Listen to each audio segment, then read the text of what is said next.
Hello everyone and welcome back to my YouTube channel. It's been a while since I made a video because I ended up moving and I had to take apart my layout, and now I'm at a new place and I have the layout set up in the garage. So I also made a couple of changes there. I've been playing around with researching some boards and stuff, and one of the things I found is these are LEDs. They're RGB LEDs, which are red, green, blue, which means that you can basically, with the combination of red, green, and blue, you can make them any color. And there's 4 pins, and you see different lengths. I'll put a link in the comments below, the description, I mean, and show you where you can get them. And I think it was AliExpress I got them. And basically, one pin is positive, the other pin is ground. Then there's an in and an out pin. So what's neat is they're very easy to connect to each other, to the circuit boards that I have, because you just run a bus for ground, 5 volts, and then you daisy chain the in and out from one LED to the next one, depending on where you put them on your panel, or if you put them in the track or whatever. So this is what the LED looks like. And here is just a look back at my panels. This was my panel for block detection, and I'm using red LEDs. Every time there's, you can see there's a locomotive up here. If I move it out of the way, see, it shows it's gone. And then this panel is red LEDs. So, and the red LED, green LEDs. So the red LEDs and the green LEDs are 2-pin LEDs, and they're connected to some boards underneath. But the problem is, see, I'm using 2 boards, one for red and one for green. This one is showing what route is selected, and this is showing the block detection. Ideally, I'm going to try and build a panel that has RGB lights, so then I can show, the light itself could turn, because these ones can only be green and those ones can only be red, because of the type of LEDs I'm using. But if I use RGB LEDs, then I can have them red, yellow, green.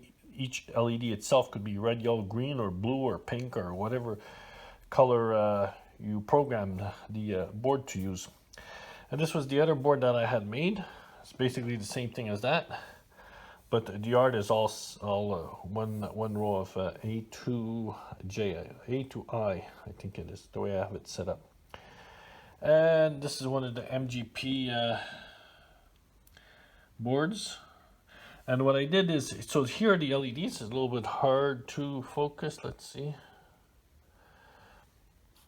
So what's neat about these LEDs is when you use this board here, you need these, let me see, to flip it upside down if I can.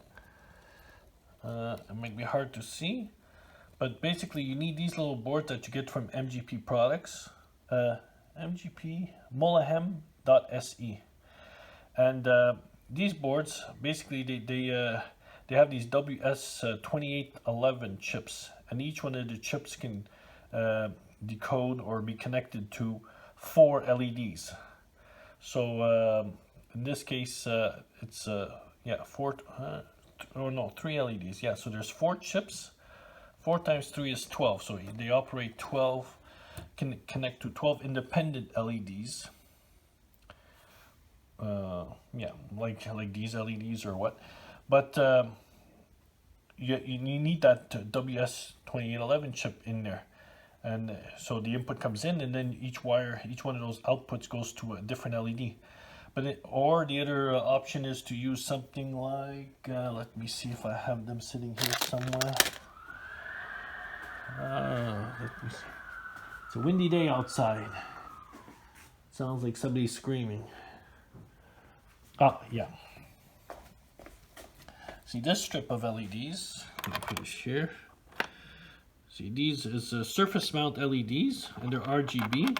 They're all daisy chained together. And basically these surface mount LEDs, the chip, the WS2811 chip, is built into the LED.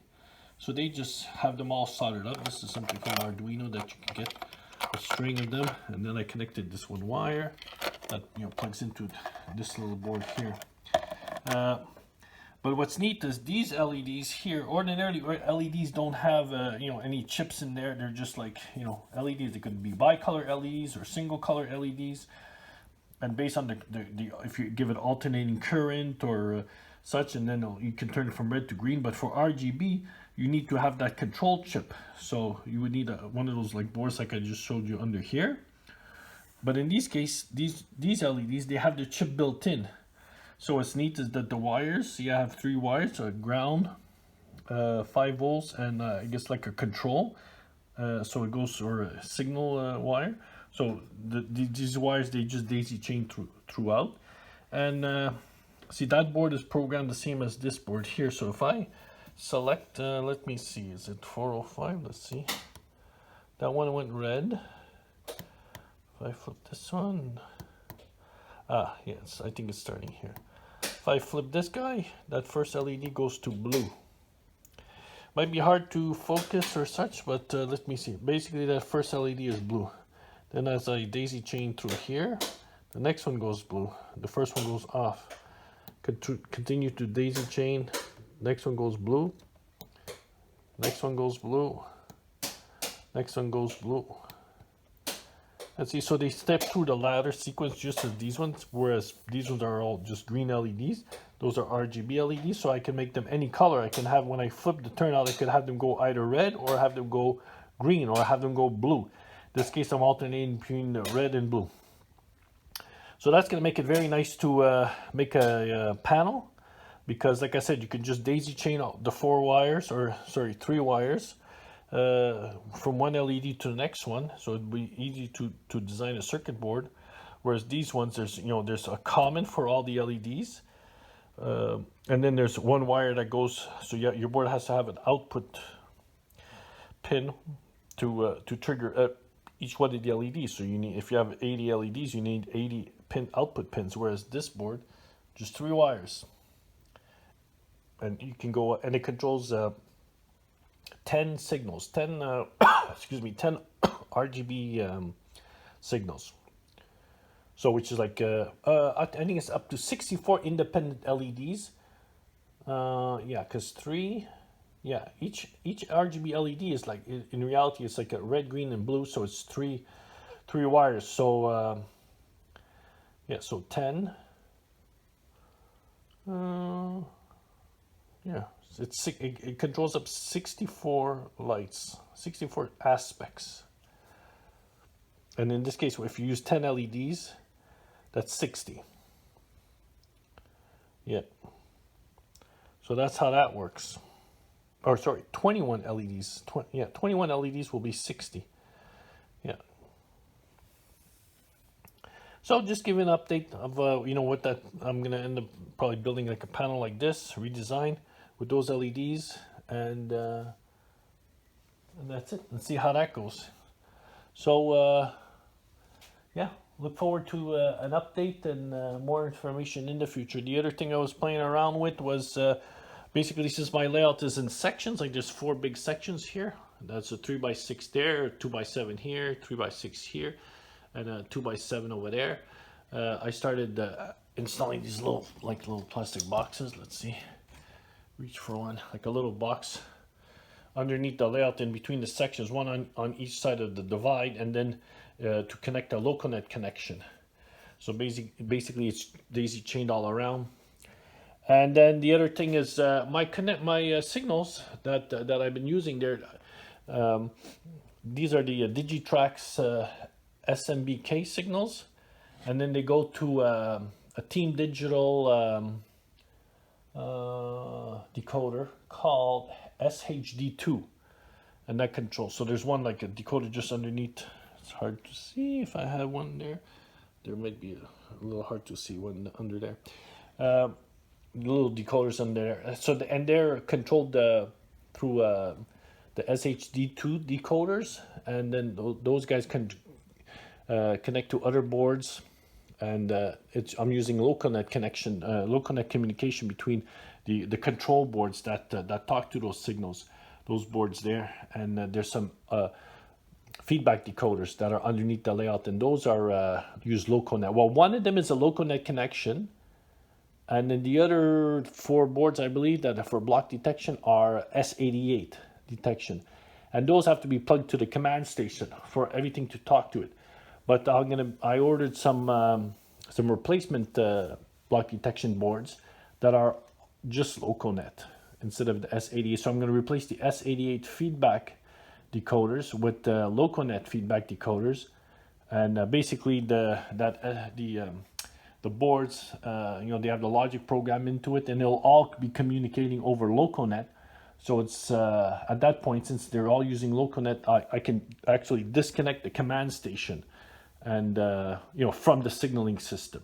So it doesn't have to carry all that bandwidth, from running the locomotives and whatever the DCC signals do, and the lights and flashing and horns and whatever there is going on the layout. The signaling system could be completely independent. But like I said, since I'm using the S88 decoders, that has to go through the command station. So it's a combination of S88 and LocoNet. But once I switch to all LocoNet hardware for the signals, then it'll be independent. Just like the Team Digital hardware I was using before was, if you used everything through LocoNet, then you didn't need to have the command station plugged in, which is a good thing. And then the other thing is that there's a Bluetooth connection to the layout, and then there's also a USB connection. So using a program like JMRI, these signals can end up, be connected through the USB local buffer, or like I said, there's a Bluetooth interface that could connect to a laptop or tablet, and then it'll update if you're running JMRI on tablet or laptop or computer. You can have all the signaling, your map on your JMRI, and see what's going on with the layout that way. So that's, see, some of those lights are not triggered, so that's why that guy's a double green, but it shouldn't be a double green. Let me see. Yeah, and then that guy, you have to kind of reset the system for all the turnouts so that they, let's see, yeah, so they all come up like they're supposed to. Just like this one here, just has never been triggered, so it's a double green. Now it's a red and a green. This is correct. So that's all. All right, again, sorry for the long video, but yeah, as the winter comes, I'll be having more chance to play around with my layouts, do my circuit, maybe another panel. Looking forward to my my LocoNet feedback decoders to come in from